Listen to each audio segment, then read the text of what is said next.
So in this scene, I have our player character. In this case, this is Izzy the cat. She's got a player move script, box collider, etc., etc. We also have our ice, which consists of sprite renderer, box collider. That's not a trigger. This material is set to a physics 2D material thing called ice, which doesn't actually give us any of the desired physics that we want. It's just to remove any friction. And then I've got a layer called ice, which is what our ground check on Izzy uses to detect whether it's ice or ground. The first thing you want to do is check that your ground check has a way to differentiate between what is ground and what is ice. So here I have a raycast, it's a box cast, and that detects through layer masks whether we're on ground, that's returned as a bool, and then another one which is practically identical. And then from there is a bool that says, okay, are we on ground? If so, are we on ice? If so, on ice is true. And then on ice is only set to false if not only have we left the ground, but have we actually touched ground that isn't ice.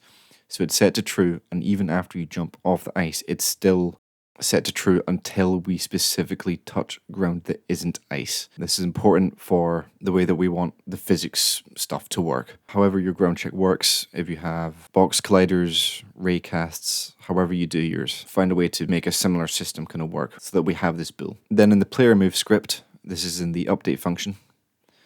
First, I'm just checking, can we be allowed to move? Has the character not been hit, and if they're not interacting with anything, etc., etc. And if so, then have our move input get access raw, and then we check with the ground check, are we on ice, okay? And if we are, we check if move input is not equal to 0, so are we moving? If so, play the ice running animation.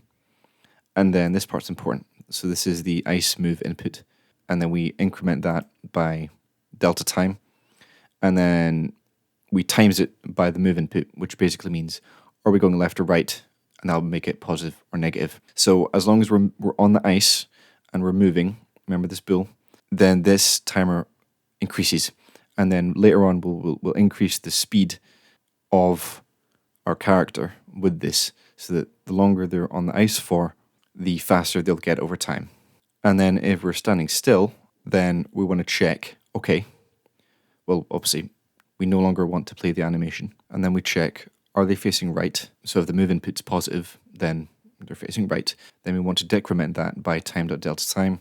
So it's getting closer to 0 over time. And then the inverse for left. If it's smaller than 0, then we want to increment that towards 0. And this is what does the slippery effects after you stop moving. So with ice, obviously, when we stop moving, we still want to have the right amount of slipperiness added to that relative to how much velocity we've built up. And that's what this timer move input does. And then here I'm just using a speed max to make sure that obviously we're building up velocity. We want to make sure we don't go over or under depending on the direction. In terms of variables, I have obviously the ice move input. We have the ice base speed, which is once you are off the ice and you're onto ground, it resets the ice move input to the base speed, which for me, I just have it set to 0. Otherwise, if you step back onto the ice and have not reset the value, it'll get all funky because you haven't reset it to 0, and it will resume from the most recent value when you left off. And then I have the ice speed max, which is obviously when you're on ice, your velocity is going to be increasing over time with the ice move input. So just to cap it off, I have the ice speed max, and I just check here if the ice move input is greater than or if it's less than the negative ice speed max relative to whether we're going right or left. Then we just set the move input to the speed max. And then if we're not on ice, like I said, set the move input to the base speed so that that's completely reset. And then make sure that our player character is behaving as though they're on normal ground. So whatever is relevant there, set the ice animation off. This is just setting it to the regular ground speed. And then in our fixed update, I have a checker to see if we're on ice, and then thick snow, which is not relevant to this. So this is if we're not on ice, we're not on anything, this is just normal speed, so that's just speed, move input, fixed delta time. Then if we're on ice, then instead of timesing it by the move input, we simply times it by the ice move input. And that's everything you need. So here I have the speed max set to 5 and the base speed to 0, like I said. And with that, hopefully you should get something similar to this. But don't take any of this as gospel. I'm just as clueless as you are.